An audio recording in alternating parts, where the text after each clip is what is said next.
views expressed on this program are those of the hosts, guests, and callers, and are not necessarily those of this station, its management, or other advertisers. You're listening to Transformation Talk Radio.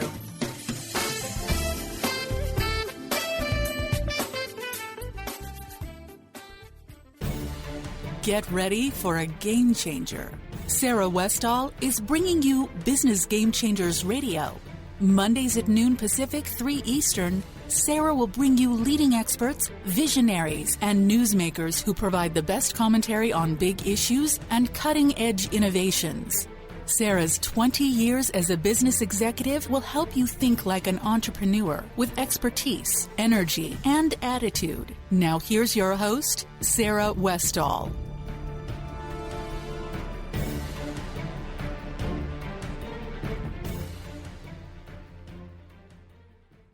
Welcome to Business Game Changers. I'm Sarah Westall, and you're listening to Conscious Business Radio on the Transformation Talk Radio Network.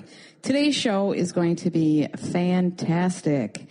Everybody has probably heard of Bitcoin, a cryptocurrency that is kind of taking the world by storm.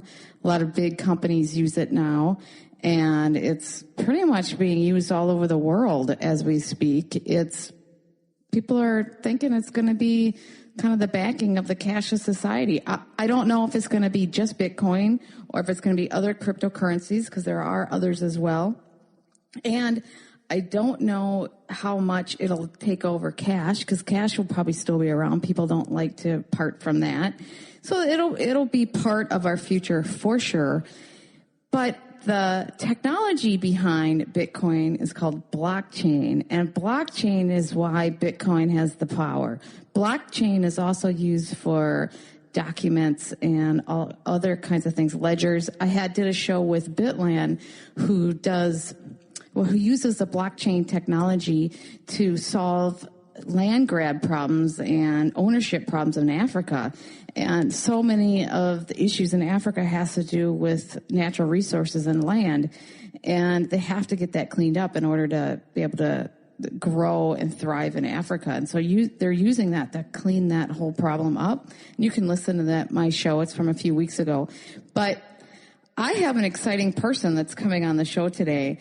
First of all, blockchain supposedly was created by Satoshi Nakamoto, which is an anonymous person or group. Nobody knows who this person is.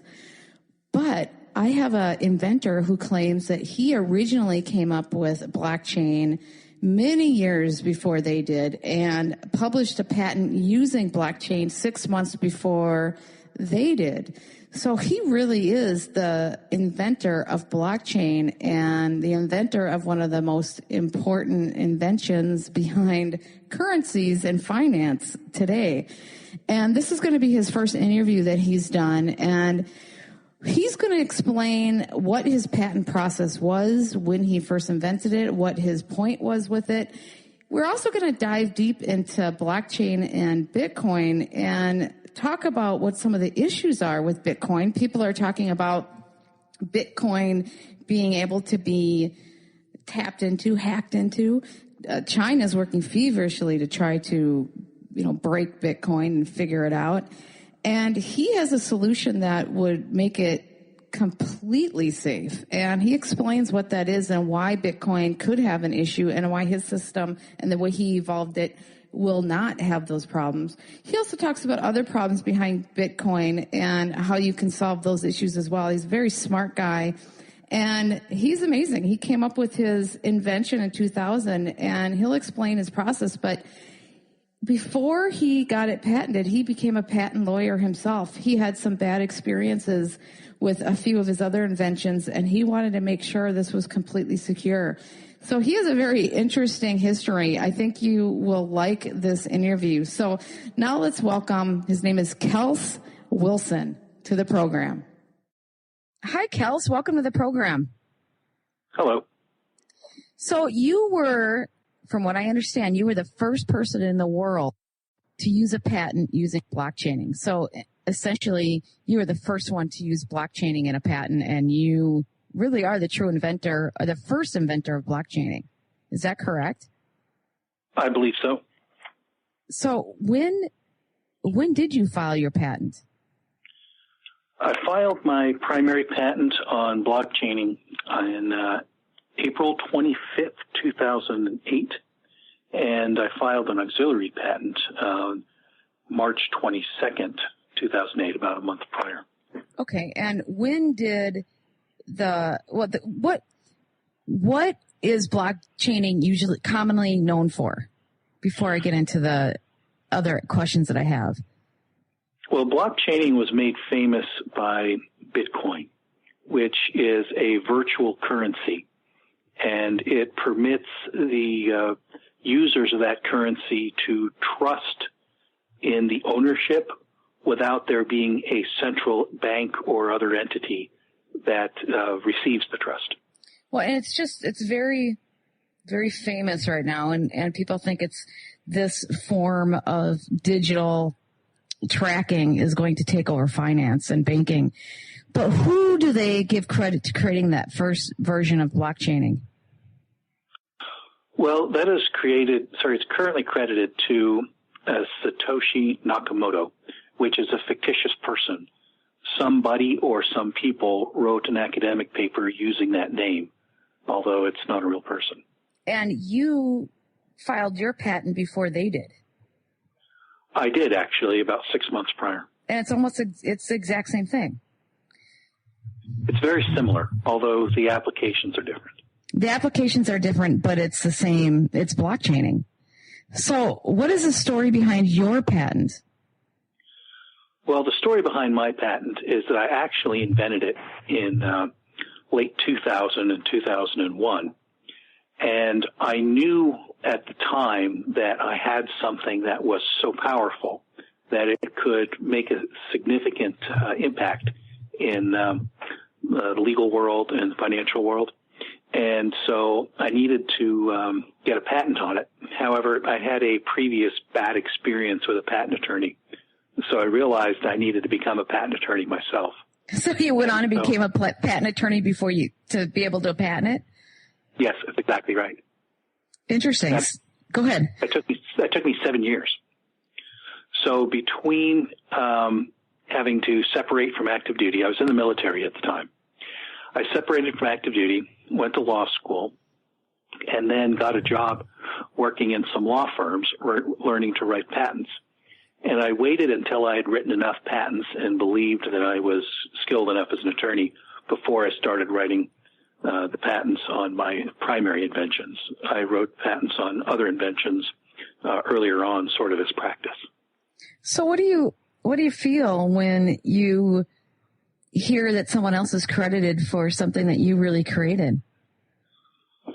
Well, I'm actually somewhat almost relieved that it's getting attention, because for years I had been trying to explain how my system worked to people at trade shows and other places. And I would try explaining, and they would argue with me. Oh, it can't work. It can't work. There's no way that can work. And I was getting very frustrated trying to get people past this notion of you can trust something without there being anybody or any entity to trust. And then I discovered that blockchaining became famous from Bitcoin, and people understood it because they were interested in this idea of a virtual currency. So I'm actually somewhat relieved that people are understanding blockchaining now, first by having a motivation to learn about it from Bitcoin, and then I can explain, oh, by the way, my system was first and it's used for document proof. So, and you're not worried about getting killed, right? Because it's not there's enough people that know about it right now, and it's out there enough that why would they bother messing around with you, right? Well, yes. So what happens is I believe that the way Bitcoin implements blockchaining, there are some aspects of it that are not necessary for companies that don't worry about governmental interference, and certain things that make blockchaining more predictable and easier to use for straight-up companies that, basically have a presence. And I believe that they're eventually going to move into exactly the system that I have. Because it's simpler and easier to use. I believe so, yes. Well, what did you intend to use your version for? What I intended to use my version for was simplifying disputes. There are a myriad of disputes in the world that can be resolved if some document can be proven to be authentic and believed by both sides. Examples would be a will or a contract. If multiple versions pop up, perhaps one was forged or altered. A good example of that is the situation that happened with Mark Zuckerberg and some career con artist who forged a copy of a contract regarding Facebook. And then people worried about wills being forged or altered. And then banks, of course, having ledgers that they would like to have believable and provable in case there's some type of a dispute as to ownership of funds. And you think this could pretty much take over how documents are tracked and recorded? And I mean, that's your goal, right? For this to be the way things are done. Yes, I hope that at some point there would be widespread adoption. And then what would happen is when some law firms used my system to register their wills and contracts and other important legal documents, that down the road, when somebody was going to challenge them, it would be a simple matter to look up, oh, it was registered in Petal. And so the accuracy or authenticity of that document then does not require expensive litigation to try proving whether it's legitimate or not. It would reduce the cost of all that. And then you just debate over what's actually in the document. Correct. Which is what it should be anyways. So I'm going to get back to my off-the-cuff comment. You know, one of the reasons why the other blockchain person is anonymous is because this is the story anyways, is he fears for his life.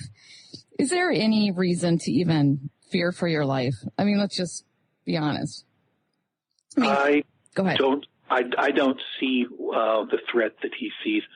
With my version, I was intending on it basically, being used for straight up businesses that didn't worry about police powers.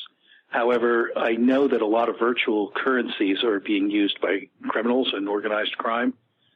So just being involved with that at all might give the person some concern, but I don't know exactly what the basis of it would be. Or taking over currency in general. I mean, if you think that you're trying to replace the dollar, for example, or the Federal Reserve, that could be kind of scary. Yes, I don't believe virtual currencies will replace actual currencies. You think that it'll just be another option? I think it'll be just another option, yes. Okay, so what do you believe that blockchaining can do other than documents and things? What other ways can it really help society? Well, if I would have known that, I would have come up with alternative applications for it. I had been concentrating, my efforts on developing a system that would just simply make certain legal disputes easier, less expensive, more accurately, or more reliably to be solved. So I am sure there's going to be a number of new applications for it, but I'm not sure of any right now, actually, unfortunately.